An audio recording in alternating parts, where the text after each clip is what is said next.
오늘 우리가 함께 나누실 말씀은 여호수아 9장 22절에서 27절까지의 말씀입니다.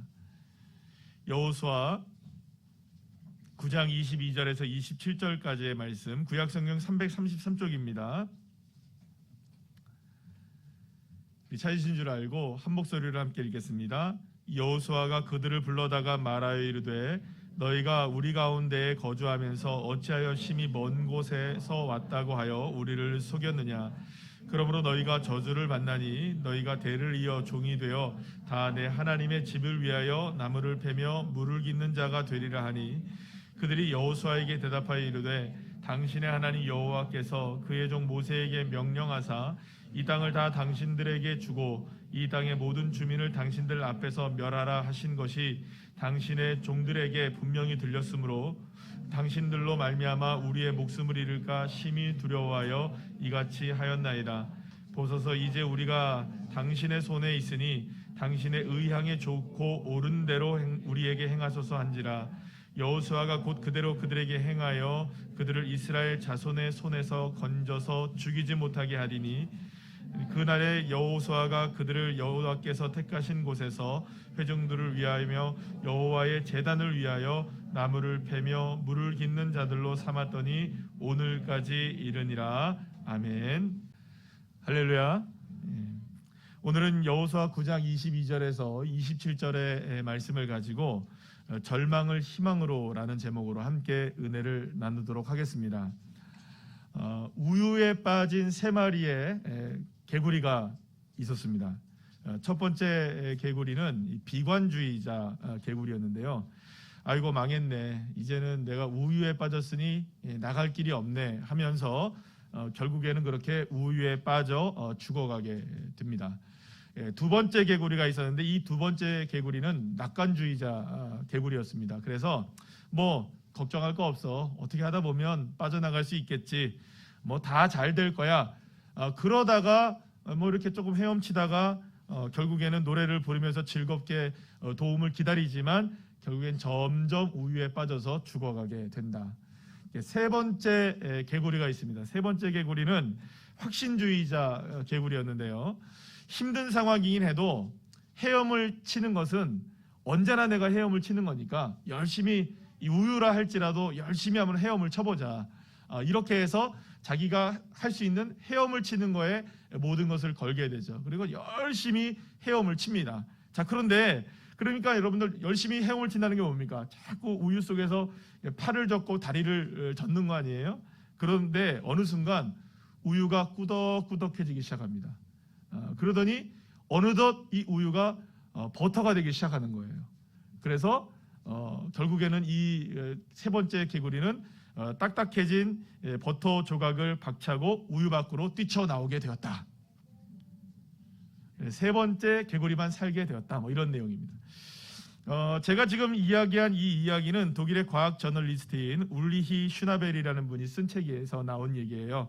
확신은 어떻게 삶을 움직이는가 라는 책에 소개된 이야기인데요. 이 울리 슈나벨이라는 분은 단순하게 이게 잘 될 것이다 라는 이런 낙관주의는 금물이다 라는 얘기를 합니다. 단순하게 잘 될 것이다, 막연한 확신은 오히려 굉장히 위험하다라는 이야기를 합니다. 그래서 이분이 이야기하는 건 뭐냐면, 따라합시다. 의미 있는 확신. 그러니까 의미 있는 확신이 굉장히 중요하다, 이런 얘기를 합니다. 우리는 나름대로는 저마다 위기와 두려움 속에 우리가 살아가고 있죠. 때로는 세상 모든 것이 다 정해져 있는 것 같아서 좌절감에 우리가 빠지기도 하고요. 또 세상이 너무 빨리 변하는 것을 같아서 길을 찾지 못해서 우리 겁이 나기도 합니다. 요즘 여러분 너무 시대가 빨리 변하잖아요. 그래서 사실은 따라가기가 힘든 시대를 우리가 살아가고 있습니다. 그래서 사실은 내가 할 수 있는 것이 없어 보이기도 하고, 과연 내가 뭐 이런 것을 해봤자 과연 내가 달라질 수 있는 게 있을까라는 이 두려움이 우리에게 임하기도 합니다. 자, 그러나 바로 그때 우리에게 필요한 것이 무엇이냐? 막연한 확신이 아니라 의미 있는 확신이 중요하다. 막연하게 무엇인가를 확신하며 살아가는 게 아니라 의미 있는 확신이 중요하다는 것이죠. 그렇다면 이 절망을 희망으로 바꿀 수 있는 의미 있는 확신, 막연한 확신이 아니라 우리를 진정으로 온전하게 세울 수 있는 의미 있는 확신, 그것은 무엇일까? 자, 오늘 이제 본문에서 우리가 이제 살펴보게 될 내용을 이제 말씀을 드리겠는데요. 이 가나안 족속들에게 이 여리고성과 아이성의 이 몰락은요, 사실은 엄청난 충격을 가져다 주었습니다. 이 가나안의 두 성이 차례대로 무너진 것을 보게 된 이 가나안 족속들은 이스라엘의 이러한 그 엄청난 기세 앞에 두렵지 않을 수가 없었던 것이죠. 그래서 위기감에 휩싸이게 된 가나안 족속들 중 가장 큰 힘을 가진 6개의 족속들이 함께 모여서 회의를 하게 됩니다. 헷, 아모리, 그리고 가나안, 브리스, 히위, 여부스, 이렇게 6족속이 모여서 회의를 하게 되는데요. 여러 가지 이제 회의를 하는 과정 속에서 이런 얘기가 나오게 됩니다. 우리가 여호수아와 이스라엘의 군대를 이길 수 있는 방법이 뭘까?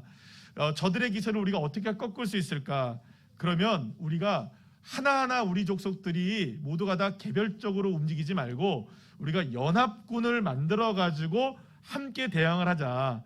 그렇게 힘을 합쳐야만 우리가 이길 수 있다라는 결론에 도달하게 되고요. 그 결과 가나안의 거대한 연합군대가 만들어지게 됩니다. 자, 그런데 여기에 이들과 똑같은 상황에 놓여 있었지만 이 가나안의 6족속과는 전혀 다른 결정을 하는 사람들이 생기게 됩니다. 그 사람들이 누구냐? 바로 따라합시다. 기브온 사람들. 기브온 사람들이 바로 그런 사람들이었어요. 이 기브온은 원래 방금 전에 말씀드렸던 6개의 족속 가운데 하나의 족속에 포함되어 있었습니다. 히위 족속 출신의 사람들입니다. 그런데 이 히위 족속 사람들인데요, 이들은 어느 쪽에 위치하고 있었냐 하면 예루살렘에서 서북쪽으로 약 10km 정도 떨어진 곳에 해발 한 790m 정도에 위치한 구릉 지역에 위치한 그러한 지역에 있었던 사람들이 바로 이 기브온 사람들이었습니다. 그런데 이 기브온은 4개의 도시로 이루어져 있었는데요. 그러니까 4개의 성읍으로 이루어진 커다란 도시였습니다. 그러니까 우리가 생각해 보면은 아이성이 작다고 생각하지만 아이성보다는 훨씬 크고 또 여리고보다는 조금 작은, 그러니까 중급 이상의 이 가나안 지역에서도 꽤나 그래도 영향력이 있는 그런 도시가 바로 이 기브온 사람들 족속이었던 거죠. 자, 그런데 기브온 사람들이 이 히위 족속이었다는 사실은 이들 역시 가나안 땅의 족속들과 함께 반드시 멸망되어야 할 사람들이었다는 것을 말해줍니다. 신명기 20장 16절에서 17절 말씀의 내용을 보게 되면 거기에 6개의 족속들은 반드시 멸하라 나옵니다. 그런데 그 족속들이 방금 전에 말씀드린 연합군을 이룬 족속들이었거든요. 그러니까 히위 족속 안에 포함되어 있었던 기브온 사람들도 반드시 이스라엘 백성들의 손에 어떻게 돼야 될까요? 죽임을 당해야 되는 거예요. 반드시 멸절당해야 될 사람들이었던 것이죠. 자, 그런데 이거 생각해 보세요, 여러분들. 어떻게 기브온 사람들이 그 사실을 알았는지, 자신들이 이스라엘 백성들에게 진멸될 대상이라는 것을 이 기브온 사람들은 이미 알고 있었다는 겁니다. 자, 오늘 보면 24절 말씀 우리 다 같이 다시 한번 읽어볼까요? 시작. 그들이 여호수아에게 대답하여 이르되 당신의 하나님 여호와께서 그의 종 모세에게 명령하사 이 땅을 다 당신들에게 주고 이 땅의 모든 주민을 당신들 앞에서 멸하라 하신 것이 당신의 종들에게 분명히 들림으로 당신들로 말미암아 우리의 목숨을 잃을까 심히 두려워하여 이같이 하였나이다. 자, 그러니까 여러분, 기브온 사람들은 자신들이 죽어 마땅한 사람이라는 걸 알았던 거예요. 그러니까 이스라엘에게 우리는 죽을 수밖에 없다라는 위기감을 알고 있었다는 것이죠. 그래서 기브온 사람들은 자신들의 동족인 히위 족속과 함께 하나가 되어서 가나안의 연합군의 일원이 될 수도 있었는데, 이스라엘에게 그렇게 대항하여서 연합군을 결성하는 대항전선에 이 기브온 사람들도 함께 될 수가 있었는데 그렇게 되지 않습니다. 이 기브온 사람들은 유일하게 어떤 결정을 내리게 되냐 하면, 우리가 살 수 있는 방법이 뭘까? 그렇게 고민을 하다가 우리는 연합군에 함께 돼서는 안 된다. 왜냐하면 어차피 다 어떻게 될 거니까. 다 죽을 수밖에 없으니까 그렇게 되면 우리는 다 죽는다. 그러니까 우리가 어떻게 살 수 있을까? 그것은 딱 한 가지 방법밖에 없는 거예요. 이스라엘과 화친 조약을 맺는 것밖에는 방법이 없다. 이러한 쪽으로 결정을 내리게 되었던 것입니다. 여러분, 근데 우리가 한 가지 알아야 될 것이 있어요. 이 기브온 사람들이 그렇다면 나약한 사람들이냐, 힘이 없는 사람들이냐, 그렇지 않습니다. 이 기브온 사람들 역시 다른 가나안 족속들과 마찬가지로 굉장히 용맹한 군사들이었습니다. 그리고 막강한 군사력을 갖고 있었어요. 자, 그런데 기브온 사람들은 이스라엘과 싸워보지 않아요. 싸우려고 하지 않습니다. 오히려 이스라엘 백성들에게 화친 조약을 먼저 맺기를 원했던 것이죠. 자, 그렇다면 그 이유는 무엇이었을까요? 단순합니다. 하나님이 함께 하시는 이스라엘을 이길 수 있다, 없다? 없다. 하나님이 이끄시는 이스라엘 백성들과 싸워서는 절대로 이길 수가 없다라는 결론이 그들에게 있었던 것입니다. 그러니까 이겁니다. 가나안의 6족속이 다 힘을 합친다 해도, 아니 그보다 더 많은 나라들이 더 큰 힘을 모아서 이스라엘과 대항한다고 할지라도 이스라엘을 이길 수 있는 방법은 없다는 거예요. 왜냐하면 하나님이 함께 하시는 이스라엘이기 때문에, 하나님이 그들을 인도하시고 계시기 때문에 그들을 이길 수는 없다. 자, 그러면 여러분, 이것을 너무나 잘 알았던 거예요. 기브온 사람들은. 그렇다면 여러분, 그들이 정말로 두려웠던 것은 무엇일까요? 이스라엘의 군사력이었을까요? 이스라엘의 힘이었을까요? 아니죠. 바로 여호와 하나님이 두려웠던 겁니다. 하나님이 함께 계시고 하나님이 이끄시고 하나님이 역사하시는 한 그 어떤 방법으로도 이스라엘을 이길 수 있는 방법은 없다. 그래서 여러분, 기브온은 스스로의 살 길을 찾게 되었던 것입니다. 자신들의 동족인 히위 사람들과 같이 연합군에 편성되어서 이스라엘과 싸우는 방법이 아니라 어떻게 해서든지 이스라엘과 싸우지 않고 살아남을 수 있는 방법인 화친 조약을 맺어야겠다. 이렇게 결론을 얻게 된 것이죠.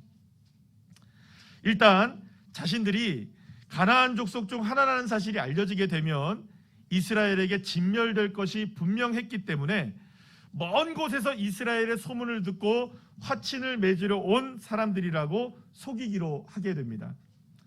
그래서 기브온은 철저하게 준비를 하게 되죠. 사절단을 뽑아서 일부러 아주 먼 곳에서 험난한 여행을 온 사람들처럼 보이기 위해서 의복과 또 음식, 장비 등을 다 낡고 오래된 곳으로 꾸며서 이스라엘과 화친 조약을 맺고자 합니다. 자, 여러분, 여호수아서 9장 6절 말씀 우리 다 같이 한번 읽어볼까요? 여호수아 9장 6절 다 같이 시작. 그들의 길갈 진영으로 가서 여호수아에게 이르러 그와 이스라엘 사람들에게 이르되 우리는 먼 나라에서 왔나이다. 이제 우리와 조약을 맺읍시다 하니. 여기서 여호수아와 이스라엘은 사실은 커다란 실수를 저지르게 됩니다. 기브온 사람들의 행색과 그들이 하는 말만 믿고 그들과 덜컥 화친 조약을 맺었기 때문이었습니다. 그리고 기브온 사람들의 정체가 드러나기까지는 채 3일이 걸리지 않게 되죠. 명백한 이스라엘의 실수에 대해서 성경은 다음과 같이 이렇게 말씀을 하죠. 자, 여호수아서 9장 14절에서 15절까지의 말씀 우리 다 같이 한번 읽어볼까요? 시작. 무리가 그들의 양식을 취하고는 어떻게 할지를 여호와께 묻지 아니하고 여호수아가 곧 그들과 화친하여 그들을 살리리라는 조약을 맺고 회중 족장들이 그들에게 맹세하였더라. 아멘. 이스라엘은 기브온이 속였기 때문에 속은 것이었어요. 여러분, 속이니까 속은 거잖아요. 자, 그런데 여러분 생각해보면 이렇습니다. 아이성의 첫 번째 전쟁에서도 하나님께 묻는 과정이 생략된 것이 문제였잖아요. 우리가 지난주에 함께 그 부분을 살펴보았단 말이에요. 그러니까 하나님께 묻는 과정을 생략했을 때 큰 낭패를 당했던 이스라엘 백성들이 기브온의 남루한 모습과 행색만 보고 하나님께 묻지도 않고 덜컥 뭘 해버린 겁니까? 화친 조약을 맺은 것이 분명하게 이스라엘 백성들에게는 커다란 실수였다는 것이죠. 여기서 우리는 아이성의 실패와 기브온과의 화친 조약은 물론 이 40년 전 이스라엘 백성들이 가나안 사람들 앞에서 스스로를 뭐라고 얘기합니까? 우리는 스스로 메뚜기와 같다. 그럼 뭘 보고 그렇게 다 판단하는 것일까요, 여러분? 이스라엘 백성들의 문제가 뭘까요, 지금? 다 보이는 것으로 판단하는 거예요. 아, 아이성은 작으니까 3,000명만 보내면 되겠지. 이 기브온 사람들은 남루하니까 먼 곳에서 왔겠지. 가나안 사람들은 거대하고 무기도 많으니까 우리는 그들 앞에 메뚜기밖에 되지 않겠지. 다 무엇을 보고 확신한 겁니까? 겉모습만 보고, 외적의 모습만 보고, 겉으로 보이는 것으로만 보고 판단했기 때문에 이스라엘은 문제가 되었던 것이었습니다. 사랑하는 여러분, 그래서 저와 여러분에게 있어야 될 확신은 뭐냐? 막연한 확신이 되어지면 안 됩니다. 보이는 것이 우리의 확신이 되어서는 안 되는 것입니다. 진정으로 우리에게 확신이 있는 것은 무엇이어야 되느냐? 따라합시다. 의미 있는 확신.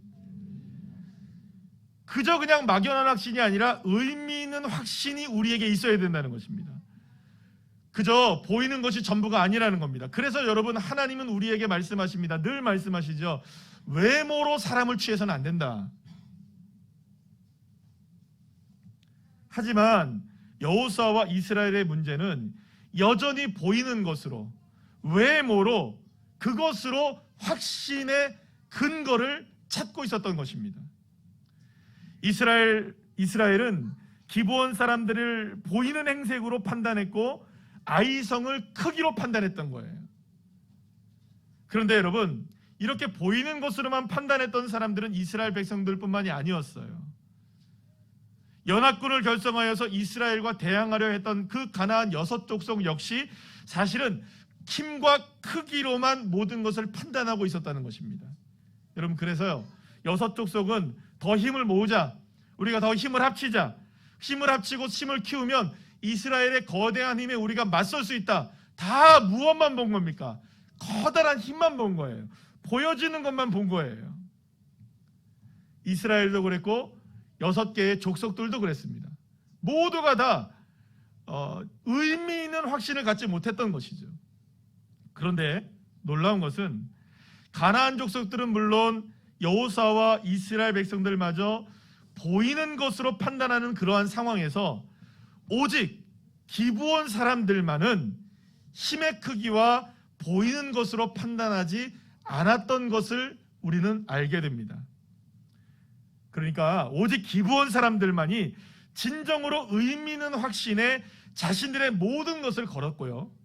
그렇게 그들은 그들 앞에 던져지게 되었던 절망적인 상황을 희망으로 바꾸는 사람들이 되어지게 된 것입니다. 기브온 사람들이 여러분, 여호수아를 찾아와서 처음으로 한 말이 이것이었어요. 어떤 말을 하느냐?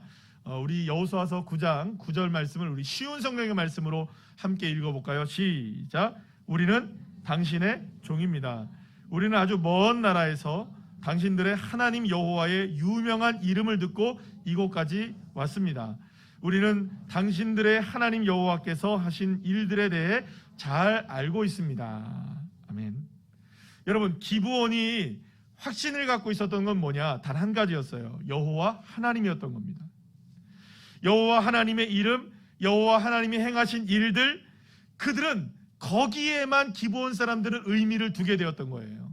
아니, 이스라엘의 크기, 우리의 힘, 연합하면 될 수 있다, 안 된다, 이런 여러 가지 상황적인 판단으로 판단한 것이 아니라 우리에게 정말로 의미 있는 확신이 무엇인가, 우리가 확신을 가지고 있어야 되는 게 무엇인가. 그렇지, 여호와 하나님의 이름은 놀랍다. 여호와 하나님의 행하신 일들은 놀라운 일들이다. 여기에 확신을 갖게 되었던 것이죠. 비록 여호수아와 이스라엘 백성들을 속인 것이 3일 만에 들통이 납니다. 그래서 이미 화친 조약이 맺어진 이후라 사실상 이스라엘도 어찌할 수가 없는 상황이 펼쳐지게 된 거예요. 기브온은 멸망을 당할 수밖에 없었던 이 절망적인 상황에서 생명의 희망을 이어가게 되었던 것입니다.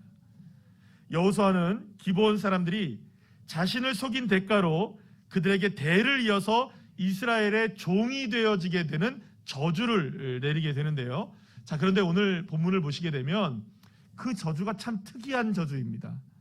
어떤 저주냐? 자, 오늘 보면 23절, 우리 27절 말씀을 우리 다 같이 한번 읽어볼까요? 시작. 그러므로 너희가 저주를 받나니 너희가 대를 이어 종이 되어 다 내 하나님의 집을 위하여 나무를 패며 물을 깃는 자가 되리라 하니 그 날에 여호수아가 그들을 여호와께서 택하신 곳에서 회중을 위하며 여호와의 제단을 위하여 나무를 패며 물 깃는 자들로 삼았더니 오늘까지 이르니라. 아멘.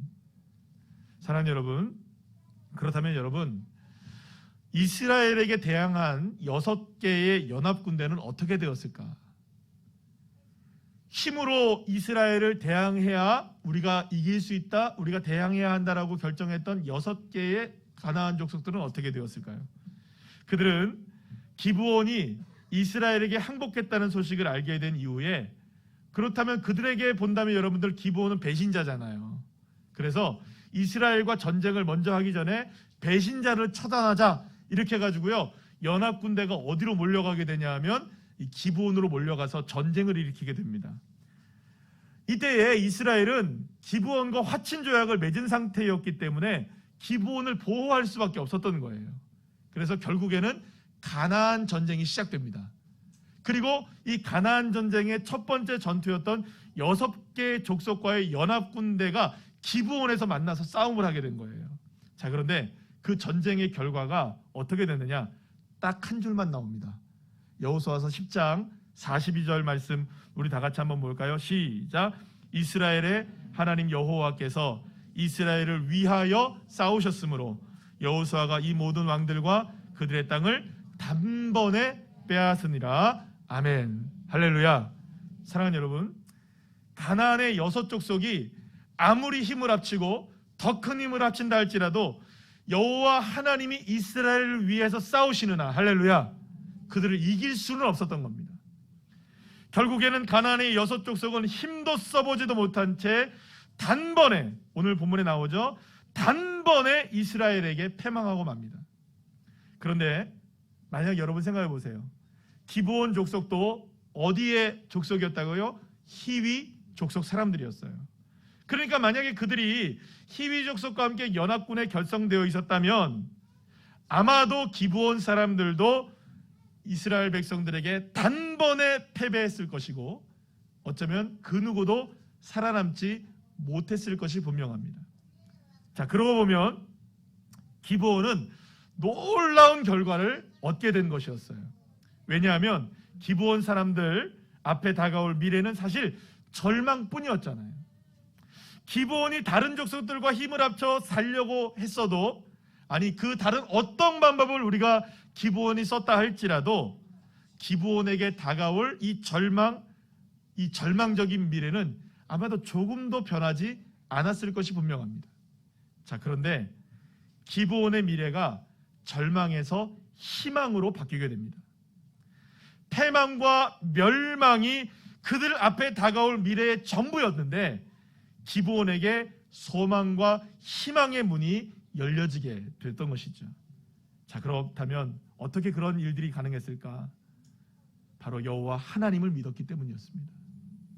비록 그들이 이스라엘 민족 안에서 어떤 삶을 살게 되느냐, 영원토록 종이 되어서 나무를 패는 사람들이 되어지고 물 깃는 사람들이 되어지긴 하지만 그들에게는 전혀 상관이 없었던 거예요. 오히려 그들은 그들의 삶을 절망에서 희망으로 바뀌어진 것에 대해서 감사할 뿐이었습니다. 그냥 놔뒀으면 어떻게 됐을까요? 우리는 다 죽었을 것이니까, 우리는 다 진멸될 것이었으니까. 그런데 여호와 하나님에 대한 의미 있는 확신을 가졌을 때, 할렐루야, 그들은 살아났을 뿐만 아니라 어떤 존재가 되어지느냐, 오늘 본문에 보게 되면 여호와의 제단에서, 하나님의 집에서, 따라합시다. 여호와의 제단에서, 하나님의 집에서 봉사하며 헌신하는 삶을 살 수 있게 된 거예요. 여러분, 이 정도면 놀라운 축복 아닙니까? 사랑하는 여러분, 나무를 패는 사람이면 어떻습니까? 물 깃는 사람이면 어떻습니까? 주님의 품 안에서 하루를 산다는 것이 얼마나 큰 축복이며 은혜인지를 안다면, 아니 그보다 더 낮아지는 삶을 산다 할지라도 주님과 동행할 수 있는 삶이라면, 할렐루야, 그것이 가장 큰 놀라운 축복이 아니겠습니까? 시편 84편 10절과 12절 말씀은 우리에게 이렇게 고백을 합니다. 다 같이 읽어볼까요? 시작. 주의 궁정에서의 한날이 다른 곳에서의 첫날보다 나은즉 악인의 장막에 사는 것보다 내 하나님의 성전 문지기로 있는 것이 좋사오니 만군의 여호와여 주께 의지하는 자는 복이 있나이다. 할렐루야. 기브온 사람들은 여호와 하나님을 의지했던 겁니다. 이 말은 무슨 말입니까? 여호와 하나님만이 우리에게는 의미 있는 확신이었다는 거죠. 여호와 하나님만이 내가 믿어야 할 대상이었던 것입니다. 눈에 보이고 눈에 안 보이고 그 어떤 것들에 우리가 치우치는 것이 아니라, 상황에 치우치는 것도 아니고 힘에 치우치는 것도 아니고 보이는 것에 우리의 삶에 확신을 두는 것이 아니라 오직 딱 한 가지 의미 있는 확신, 여호와 하나님, 그분에게 확신을 둘 때 그들은 복받는 자들이 되었고, 하루를 살아도 성전의 문지기로 있는 것이 좋사오니 할렐루야. 그런데 평생을 여호와의 제단에서 나무 패고 물기 있는 일을 한 것이죠. 얼마나 놀라운 축복입니까? 사랑하는 여러분, 단 하루를 살아도 주님과 함께 살 수 있는 것이 가장 큰 축복임을 믿으시길 바랍니다. 기브온은 바로 이러한 놀라운 축복을 누리게 된 것입니다. 절망을 희망으로 바꾼 의미 있는 단 한 가지의 확신 하나로 기브온의 인생은 완전히 새롭게 변하게 되었던 것입니다. 사랑하는 여러분, 우리들에게도 저마다의 두려움과 아픔과 고통이 다 있습니다. 때로는 이러한 일들로 절망하기도 하고, 때로는 우리가 이러한 저런 일들로 넘어지기도 합니다. 그런데 바로 그때 우리에게 필요한 의미 있는 확신 하나가 있어야 합니다. 바로 여호와 하나님. 자, 그렇다면 저와 여러분은 과연 지금 어떤 것에 의미를 두고 있을까요? 저와 여러분은 어떤 것에 의미를 두며 거기에 확신을 두며 살아가고 있을까요? 그런데 여러분, 찬찬히 내가 두고 있는 그 의미, 확신 잘 살펴보시길 바랍니다. 혹시 막연한 것은 아닐까요? 여러분, 믿음도 마찬가지입니다. 막연하게 믿으면 안 됩니다. 확실하게 믿으셔야 됩니다. 막연하게 내가 그리스도인이지 그런 생각 갖고 살면 안 됩니다. 확실히 그리스도인이 되셔야 합니다. 막연하게 하나님은 나를 도우실 거야 이런 생각 갖고 사시면 안 됩니다. 확실하게 하나님이 나를 도우신다. 확신 있는 믿음이 중요한 것이죠. 이 코로나의 어려운 시기 속에서 우리가 살아가고 있습니다. 이 어려운 때 우리가 의미 있는 확신을 가져야지 막연한 확신을 갖고 살아가면 안 되는 것이겠죠. 그렇다면 저와 여러분이 오늘 이 시간 이 말씀을 듣고 우리가 가져야 될 의미 있는 확신은 무엇인지를 천천히 점검해 보시기를 간절히 축원합니다. 여러분, 정말로 여러분들이 지금 갖고 있는 확신을 따라가면 생명입니까? 지금 여러분들이 마음에 두고 있는 그것을 따라가다 보면 정말로 생명이 나옵니까? 진리가 나옵니까? 여러분, 길이 정말 보여지십니까? 만약에 그렇지 않다면 그 모든 것들은 의미가 없는 것입니다. 그렇다면 오늘 이 시간 바꾸셔야죠. 우리의 삶의 막연한 확신이 아닌 의미 있는 확신으로 바뀌어지기를 간절히 소망합니다. 우리의 삶을 절망을 희망으로 바꿀 수 있는 분은 유일하게 딱 한 분이십니다. 여호와 하나님. 희망으로 여러분들의 인생이 바뀌어지기를 원한다면, 여러분들의 인생이 정말로 소망으로 바뀌어지기를 원한다면 정말로 확신에 찬 믿음이 필요한 겁니다. 여호와 하나님이 나의 하나님이시고 그 이름이 나의 손에 들려져 있으며 할렐루야, 그분이 내 인생을 이끌어 가신다. 이 확신에 찬 믿음 하나만 있을 때 주님은 저와 여러분의 삶을 가장 의미 있는 인생으로 할렐루야 그렇게 우리를 이끌어 주시는 겁니다. 그리고 이제 기브온이 그랬던 것처럼 우리가 그 길을 걸어가야 되지 않겠습니까? 실수하지 맙시다. 물론 때로는 넘어지기도 하고 실수하기도 합니다만 그래도 그 자리에서 다시금 일어나서 그 주님을 바라보는 자리로 나아갈 때 이제는 기브온과 같이 우리도 그 길을 걸어가며 절망을 희망으로 바꾸시는 주님의 능력으로 인하여 승리하게 되시는 주의 자녀들 한 분 한 분들 다 되시기를 간절히 축원합니다.